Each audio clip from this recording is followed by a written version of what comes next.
Hi guys, it's Stitch Notes. In today's video, I'm going to introduce you and to guide you through the way I create my patterns. Disclaimer, this is the way I do it. I'm not saying this is the correct way of doing it, but this works for me and maybe it might help beginners out there that want to create their first own pattern.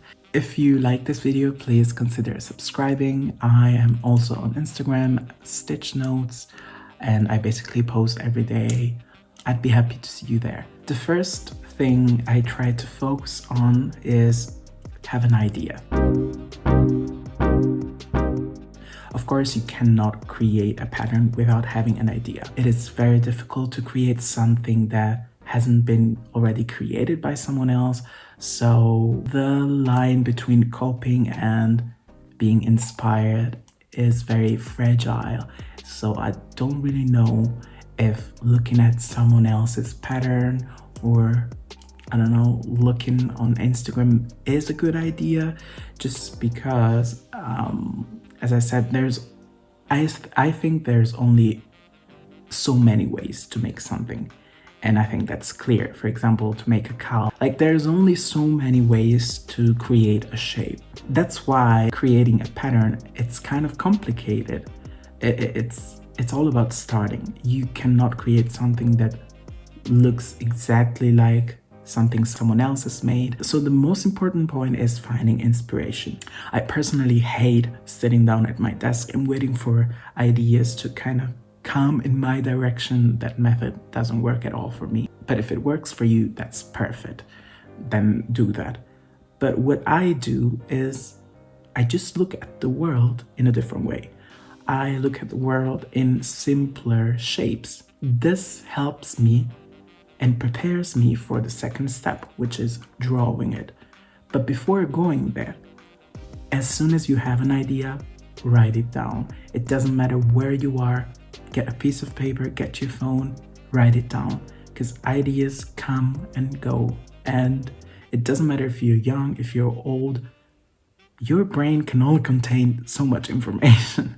So please try to write them down as soon as you have them. That's what I do, because I have a goldfish memory, so I have to do that. In this step, try not to focus on making something completely new. You don't have to reinvent the wheel. It is perfect the way it is. But you just need to try and find your style. For today's video, I thought of making a raccoon pattern, and I was personally inspired by this super viral video from a few years ago of a raccoon trying to wash a cotton candy, and that was super cute. And I have rewatched it not long ago, and I was like, I want to make something with this. So yeah, today's video is inspired by a raccoon washing a cotton candy. And to try and have an idea of how a raccoon looks like, I try to avoid looking at pictures of the animal, like the real animal. But I'd rather go on Pinterest and look for drawings, look for illustrations. That helps a lot. Then I usually try to draw. So I'm a very crafty person. I love drawing, but you don't need to be as precise as I was. This is the main idea. So we have a raccoon holding a cotton candy. Here, this was the first idea, but then, I don't know, I tried to remake it. And this is already too complicated. You need to draw it in simpler shapes. And now I'm gonna show you how to do that. This is what I mean when I say drawing in simple shapes. I wrote down some notes before starting the video, but that doesn't matter right now. This was the first drawing I made. This is it simplified. We need to look at this before even starting to think of making a pattern. Now that we have a simpler version of our drawing, I'm gonna show you how I proceed. I usually look at the shapes. I start with the head, and I know that at some point over here, I'm going to have to increase. So I start with either 6 or 8 single crochets in a magic ring, and I'm gonna tell you why.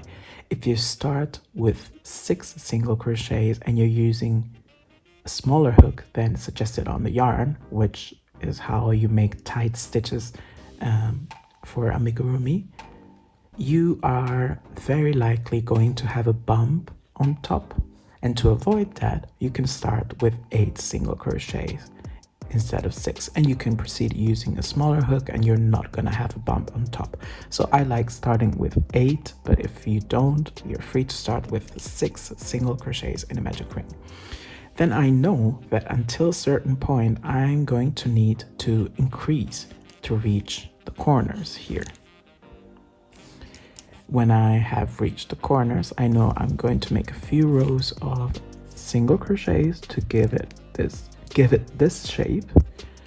And I know that here on the sides I need to increase, but only on the side. For the ears, this is pretty straightforward. 8 or 6 single crochets in the magic ring, then increase a few times. And then if you want to give it kind of a cup shape, you can add a few rows of single crochets, but I'm not sure about that, so I still need to think about it.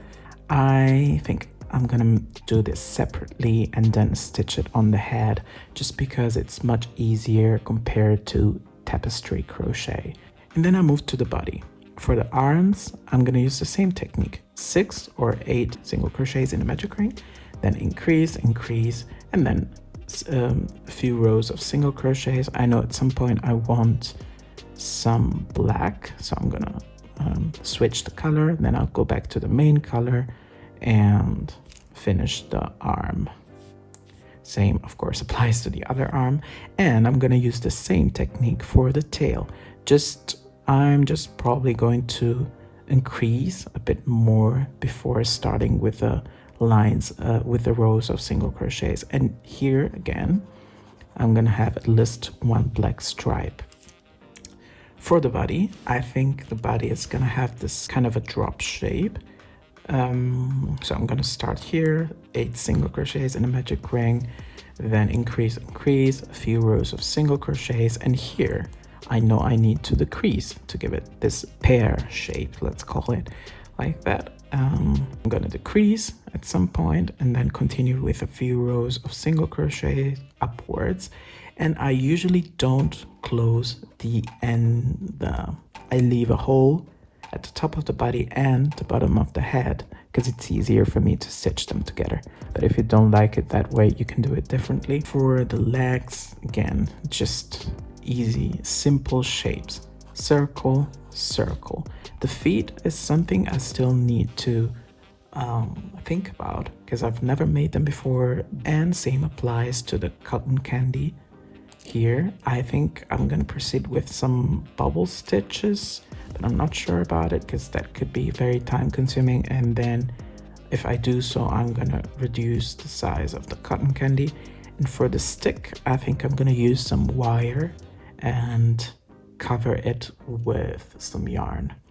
But yeah, that's the main idea, how I usually start creating my patterns. Grab some yarn. I'm using some Himalaya velvet, my hook.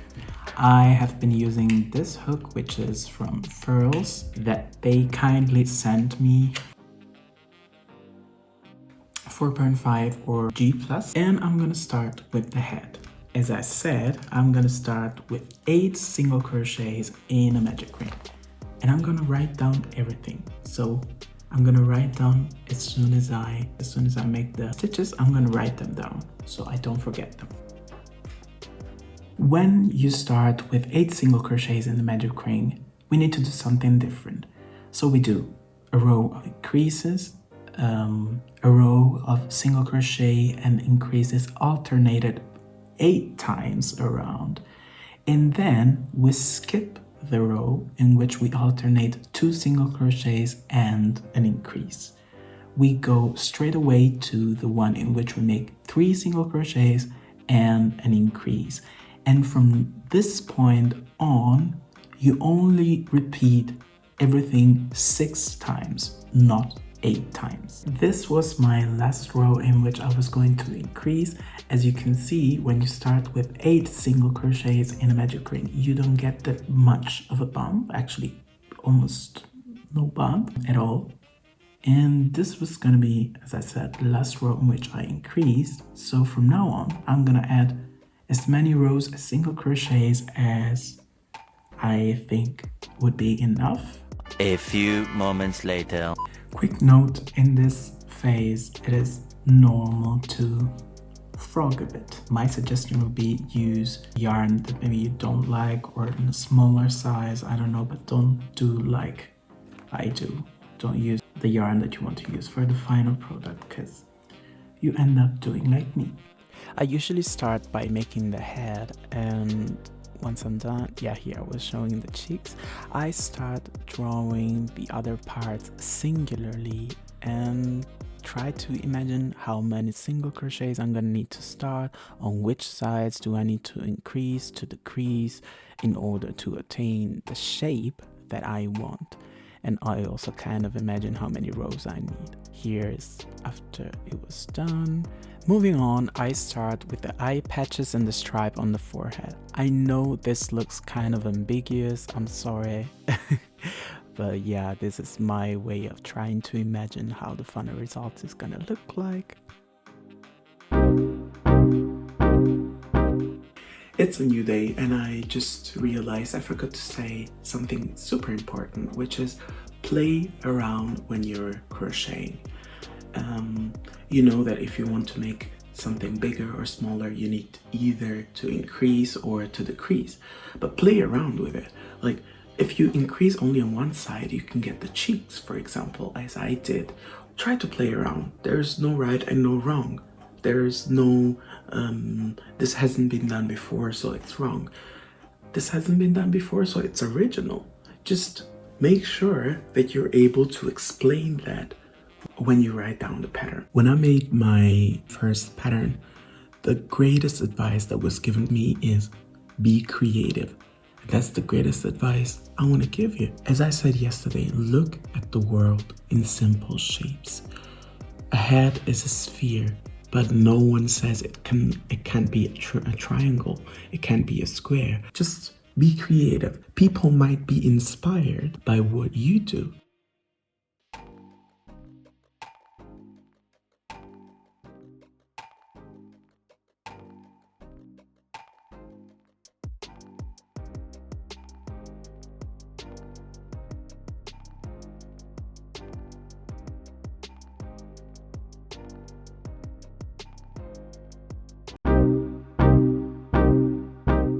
It is the following day again. I am done with my raccoon. I just have to sew it together. But I remember that I wanted to talk about how to edit your pattern. So I wrote down a few important things. When it comes to softwares and apps, I personally use Word because I just have it on my computer. It's easy to use, very straightforward. So I guess that's probably the best software you could use to edit the text of your pattern. When it comes to the pattern itself, there are a few things that you should never forget. First of all, abbreviations. State since the beginning kind of abbreviations you're gonna use. US terms, British terms, Italian terms, I don't know. Just make it clear. Remember to list the materials. List the yarn you've used, use the hook size you've used. I know that some people also list the amount in weight of yarn that they've used. I personally don't do that, but I know people that do that, and I mean, it can't be wrong.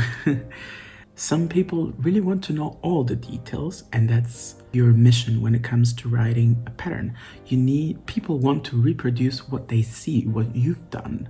Remember to give clear instructions and add pictures. For the clear instructions, here my suggestion would be look at other people's patterns, but like look at the structure of other people's patterns.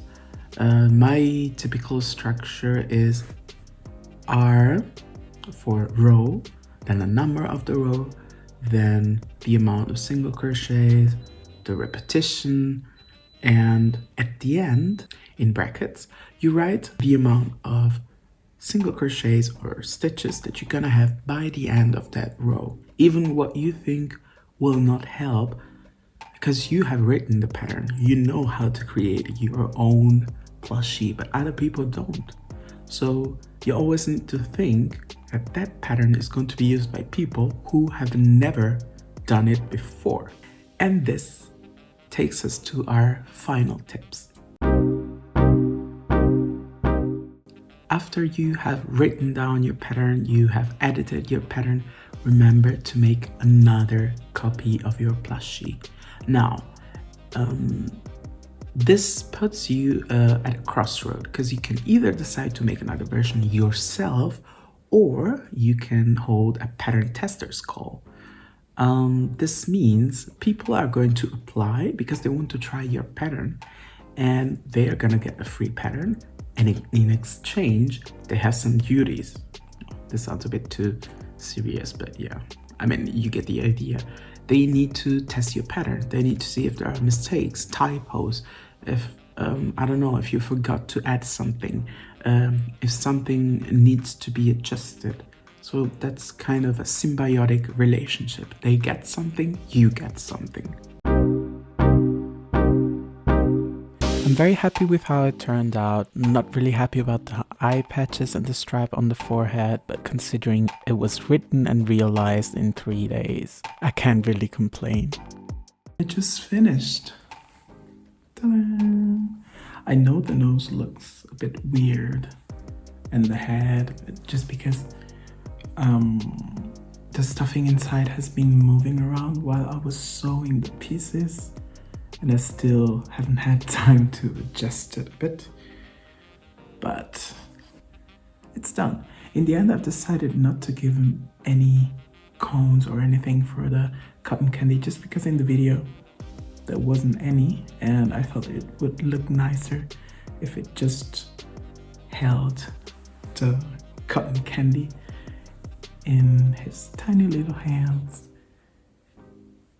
And that's it for today's video. I hope it was helpful.